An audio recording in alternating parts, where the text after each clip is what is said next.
Dear friend, money clinic की एक और वीडियो में मैं आपका स्वागत करता हूं। फ्रेंड्स, अगर निफ्टी 50 की बात करें, अगर हम 15 मिनट के चार्ट पे निफ्टी को देखते हैं तो निफ्टी में हम कल किस तरीके से ट्रेड कर सकते हैं। फॉर एग्जांपल मान लेते हैं सबसे बेस्ट जोन क्या होगा ना निफ्टी के लिए।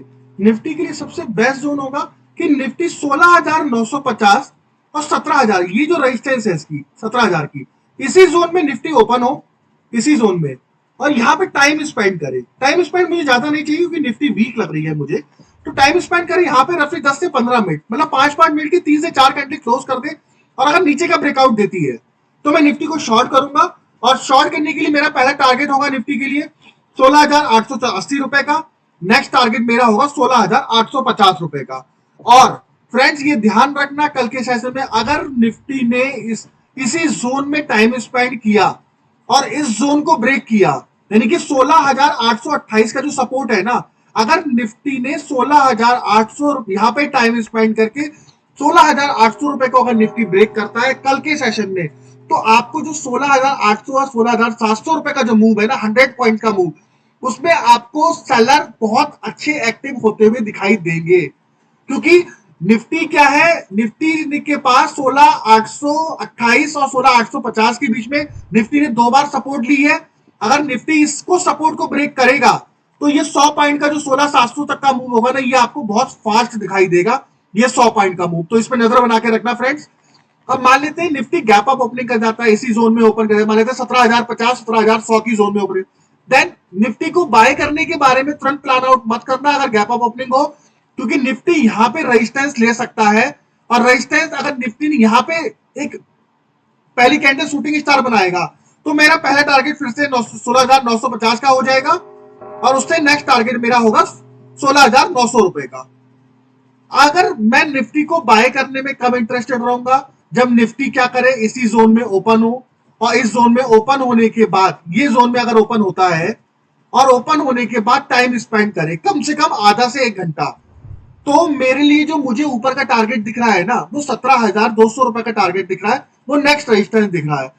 क्योंकि मुझे ऊपर 100 पॉइंट दिख रहे हैं, तो इसलिए अगर मुझे यहाँ पे आधा घंटा टाइम स्पेंड करने के बाद ऊपर का ब्रेकआउट करेगा, टाइम स्पेंड किस जोन में करना चाहिए, 17,000 और 17,100 के बीच में, इसी जोन में टाइम स्पेंड करे। ये जो जोन है, ये वाला जोन, ये जो जोन है, और ये वाला जोन जो है, इसी जोन में 17,000 और 17,100 की जोन में टाइम स्पेंड करे। टाइम स्पेंड कम से कम 1 घंटा करे, आधा से 1 घंटा। अगर आधा से 1 घंटे टाइम स्पेंड करके ऊपर का ब्रेकआउट करता है तो मुझे ऊपर जो है रफली 100 पॉइंट दिख रहे हैं, तो मैं यहाँ पे 100 पॉइंट के लिए निफ्टी में इंटरेस्टेड रहूंगा बाय करने के लिए। लेकिन मैं 100 पॉइंट से ज्यादा का रिस्क नहीं लूंगा, 100 पॉइंट के ही मैं टारगेट लूंगा, क्योंकि निफ्टी क्या कर सकता है, अगले दिन भी इसी रेजिस्टेंस को फॉलो कर सकता है। लेकिन अगर निफ्टी ने क्या किया, इसी जोन को टच किया और यहां पे एक रेंज बनाना स्टार्ट कर दी, इस रेंज में, यानी कि 17,150 और 17,200 की रेंज में उसने टाइम स्पेंड करना शुरू कर दिया। और अगर इसने टाइम ज्यादा स्पेंड किया तो निफ्टी ने अगर इसका ब्रेकआउट दिया तो निफ्टी में ये मूवमेंट जो होगा, क्योंकि जो निफ्टी बार बार 17,200 की रेजिस्टेंस को फॉलो कर रहा था, अगर निफ्टी ने इस जोन में टाइम स्पेंड करके ऊपर का ब्रेकआउट दिया तो निफ्टी में जो बुल मूव आएगा, ऊपर का मूव आएगा, वो बहुत फास्ट होगा। क्योंकि क्या होगा कि जो सेल का फोक लगा के बैठे हैं, जो जिन्होंने निफ्टी को शॉर्ट कर रखा है, उनके एसएल कहां पे लगे होंगे, उनके एसएल लगे होंगे 17,200 के आसपास, क्योंकि वो बार बार निफ्टी को 17,200 पे शॉर्ट कर रहे हैं, तो उनके एसएल 17,200 पे लगे हुए हैं। जब निफ्टी इस जोन में जाके ऊपर का ब्रेकआउट करेगी तो उनके एसएल हिट होंगे। जब उनके एसएल हिट होंगे तो वो भी बायर के जोन में बैठने का ट्राई करेंगे और नए बायर एक्टिव होंगे। तो यहां से जो मूव मिलेगा आपको, यहां से जो 17,350 तक का जो मूव होगा ना, यहां इस जोन तक का मूव, सॉरी 17,325 रुपए 322 रुपए तक का जो मूव होगा ना, ये 100 से 125 पॉइंट का जो मूव होगा ना, ये बहुत फास्ट मूव होगा आपको। जैसे मैंने आपको नीचे का मूव बताया, नीचे सेलर एक्टिव हो जाएंगे बहुत स्पीड से, जो 16,830 और 16,700 का जो मूव होगा, 130 पॉइंट का मूव यहां पे फास्ट मिलेगा, और ऊपर जो मूव मिलेगा आपको 130 पॉइंट का, ये भी बहुत फास्ट मिलेगा। उसका रीजन मैंने आपको बता दिया, क्योंकि जो यहां पे बाइंग की होप लगा के बैठे हैं कि निफ्टी अगर इस जोन में आएगा तो मैं इसको बाय करूंगा, या फिर जो बाय करके यहां पे बैठे हुए हैं, मान लेते हैं जो कोई बाइंग की पोजीशन बाय करके बैठा है, जब वो इसको ब्रेक करेगा तो उनके एसएल हिट हो जाएंगे। जब उनके ऐसा हिट होंगे तो वो भी शॉर्ट में बैठने की कोशिश करेंगे। तो यहाँ जो 130 पॉइंट का ये वाला मूव है और जो ऊपर का मूव है ये आपको फास्ट देखने को मिलेगा, बट मुझे कम चांसेस लग रहा है कि निफ्टी इस रेजिस्टेंस को ब्रेक कर पाएगा, क्योंकि निफ्टी मुझे वीक लग रहा है। जैसा मैंने वीकली वीडियो में बताया था, निफ्टी वीक लग रहा है, तो निफ्टी के चांसेस मुझे कम लग रहे हैं। निफ्टी मुझे ऐसा लग रहा है कल के सेशन में 16,800 और 16,850 के बीच की रेंज दिखा सकता है कल निफ्टी, कल के सेशन में।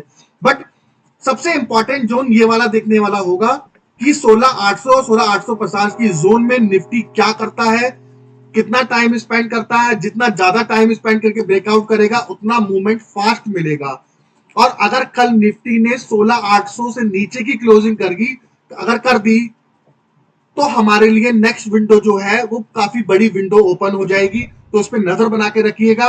यहां पे आप कोई भी अभी शॉर्ट का ट्रेड मत देखिएगा, क्योंकि निफ्टी को एक बार पहले क्लोजिंग करने दीजिए कल की।